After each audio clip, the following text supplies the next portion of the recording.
সারা দেশে যে ছাত্র আন্দোলন শুরু হয়েছে, কেন ছাত্ররা আন্দোলন করবে? এই প্রশ্ন কিন্তু আমারও, এই প্রশ্ন সকলের। ছাত্ররা কেন আন্দোলন করবে? তারা তো লেখাপড়া করবে। আমারও প্রশ্ন একই, কেন ছাত্র আন্দোলন করবে? আপনাদের সকলের একই প্রশ্ন, জোরে বলুন ঠিক না বেঠিক? প্রত্যেকটা লাইন বুঝবেন, প্রত্যেকটা লাইন বোঝা দরকার। ছাত্ররা কারো সন্তান, কারো ভাই। ছাত্ররা কেন আন্দোলন করবে? খুব মনোযোগ সহকারে শুনবেন, এতক্ষণ যা শুনছেন লাস্ট লাইন দুটো শোনেন। ছাত্ররা লেখাপড়া করবে, কেন তারা আন্দোলন করবে? এই প্রশ্ন সকলের, জোরে বলুন ঠিক না বেঠিক? একটা বিষয় বাবা মনে রাখবেন, স্পষ্টভাবে সুন্দরভাবে মনে রাখবেন, ঢাকা বিশ্ববিদ্যালয় সহ মেডিকেল বিশ্ববিদ্যালয় সহ বাংলাদেশের সরকারি বিশ্ববিদ্যালয়ে অ্যাডমিশন টেস্ট যারা দিয়েছে তারা বোঝে যে অ্যাডমিশন টেস্টে 3 মাস 6 মাস পর্যন্ত অক্লান্ত পরিশ্রম করে সকালে দুপুরে রাতে দিনে সকাল বিকাল সারাটা দিন ঘন্টার পর ঘন্টা অক্লান্ত পরিশ্রম করে ঘন্টার পর ঘন্টা স্টাডি করে পড়াশোনা করে বিশ্ববিদ্যালয়ে অ্যাডমিশন দিতে হয়। জোরে বলুন ঠিক না বেঠিক? তারপরেও কি সকলে চান্স পায়? কথা বলেন না কেন? সকলে কি মেডিকেলে চান্স পায়? সকলে কি ঢাকা ইউনিভার্সিটিতে চান্স পায়? কথা বলেন না। আমি কি ভুল বলছি? কথা বলবেন। এখানে সরকারের বিরুদ্ধে বলা হয় না, লিগাল কথাগুলো বলা হচ্ছে। সকলে কি মেডিকেলে চান্স পায়? এখানেও বসা আছেন, অনেকের সন্তান মেডিকেলে চান্স পায় না, অনেকের সন্তান ইউনিভার্সিটিতে চান্স পায় না। তাই সকলে চান্স পায় না, ওই চান্স পাইতে তার কয়েক লক্ষ টাকা লাগে। জোরে বলুন ঠিক না বেঠিক? আর জোরে বলুন ঠিক না বেঠিক? মেডিকেলে চান্স পাওয়ার পরে 4 বছর অনার্স এবং 1 বছরের মাস্টার্স, 5 বছর, এই 5 বছর কমপ্লিট করতে ঢাকা ইউনিভার্সিটি সহ বিশ্ববিদ্যালয় সহ দেশের সরকারি ইউনিভার্সিটি থেকে অনার্স এবং মাস্টার্স কমপ্লিট করতে কম পক্ষে 7 বছর লাগে। জোরে বলুন কয় বছর? সবাই বলেন না, জোরে বলুন কয় বছর? 7 বছর লাগে অনার্স এবং মাস্টার্স কমপ্লিট করতে। এই 7 বছর একটা সন্তানের কমপক্ষে 7 লক্ষ টাকা, ন্যূনতম 7 লক্ষ টাকার নিচে সম্ভব নয়। কমপক্ষে 7 লক্ষ থেকে তার 12 লক্ষ টাকা লাগে। জোরে বলুন ঠিক না বেঠিক? 1 লক্ষ টাকা 1 বছরে হয়? জোরে বলুন হয়?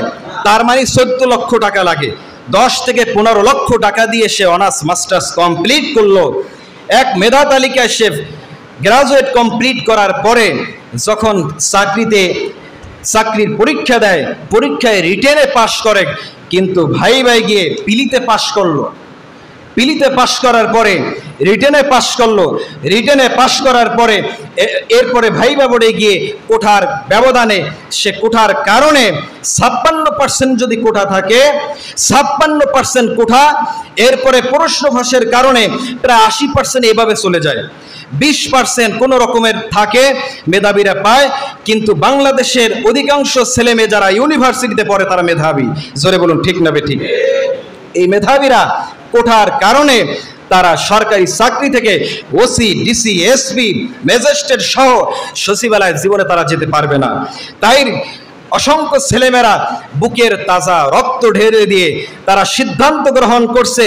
রংপুর মেডিকেল বিশ্ববিদ্যালয়ের একজন স্টুডেন্ট সিদ্ধান্ত নিল যে আমি প্যানেল ফুল বৃত্তি পাইলাম 5ম শ্রেণীতে, এসএসসিতে মেট্রিকে আমি A+ পাইলাম, ইন্টারে A+ পাইলাম, অনার্স মাস্টার্স কমপ্লিট করার পরে যদি আমি চাকরি না হয়, তাই এই জীবন দিয়ে আমার লাভটা কি?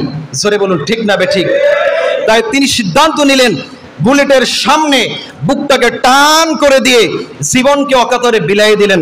এভাবে গতকালকের থেকে ইন্টারনেট বন্ধ থাকার কারণে আমরা দেশে বিদেশের খবর শুনতে পারি নাই।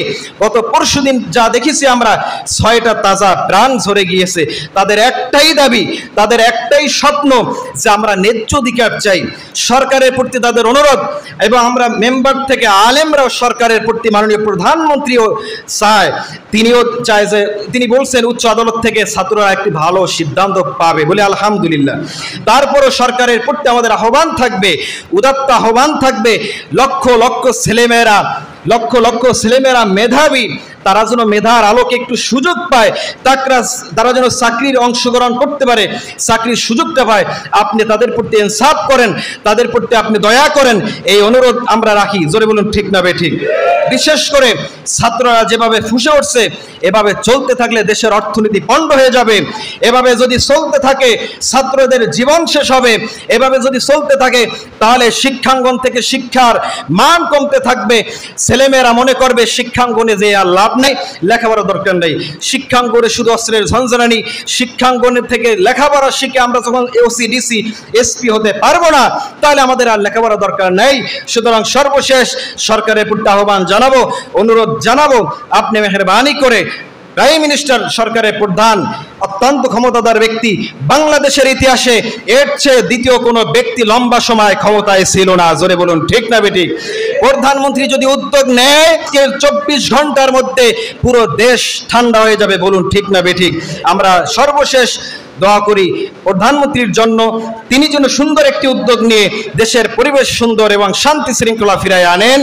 এবং আরেকটি দোয়া করি, বিশেষ করে যে সমস্ত ছেলেমেয়েরা জীবনকে অকাতরে বিলাই দিয়ে রাজপথ রক্তে রঞ্জিত করলো, শহীদ হলো, শাহাদাত বরণ করলো, তাদের একটি দাবি ছিল তারা যেন ন্যায্য অধিকার পায়।